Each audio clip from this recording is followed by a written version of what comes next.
And we have other projects on the go, big projects. There's the housing up Johnson Road, isn't there? Yeah, it's going to be a busy year, that's for sure. We've heard unofficially that the funding is available to build the houses, but we haven't got the money yet, so fingers crossed on that. But we're hoping that we'll be able to say for sure that the money's there and we can start work this month or possibly next month. Yeah. Good, great. And the other housing project at the Manse, because we last year the Scottish Land Fund gave us the money to buy the Manse, and so it belongs to the community through the Development Trust now. So tell us what's happening with the Manse. Yep, we put in a planning permission for the Manse, and it was turned down because the borehole was rated for a single property, and of course we're turning it into 3 properties. So we have to show that there's enough water there for at least 3 households to be able to have a bath and turn the washing machine on at the same time. And the current borehole was not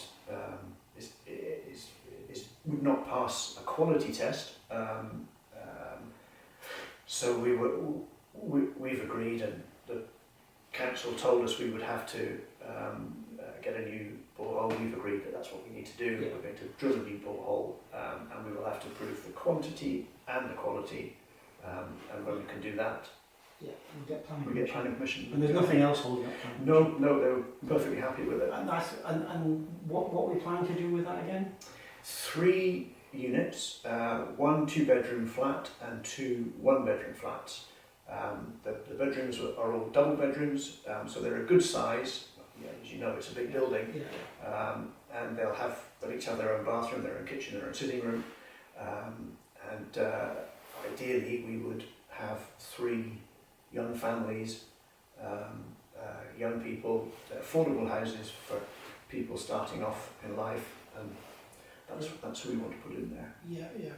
And so when are we expecting potentially that work could actually start there? Is it going to be sometime next year, or do you think we do it soon? I hope if we can get the borehole drilled and tested and proven pretty quickly, and we can get that through planning permission, then I hope the work will start this year. Yeah. And because it's all inside work, there's not much outside work needs to be done. Presumably it's something that can be done pretty quickly, and we might be able to have it ready at this time next year. Okay. That's great. So we've had quite a bit of work, and it's taken quite a lot of time because VAO, unfortunately, the funding has been drying up for voluntary action opening to run the wellbeing coordinator project. And it'd be useful to have an update on what's happening with that. Yeah, the wellbeing project is something that everybody values, and we need to keep it going. That's clear in all the consultation we do. People say this is important. So we're looking at a way of getting all the island communities together to pool resources, pool knowledge, pool experiences, and have a network that would continue the work, the wellbeing work that for us Nikki's been doing, and that will, if we're successful, that can then roll out over a number of years across a number of islands, with each island having its own person doing the work that's relevant to that island, but we all support each other.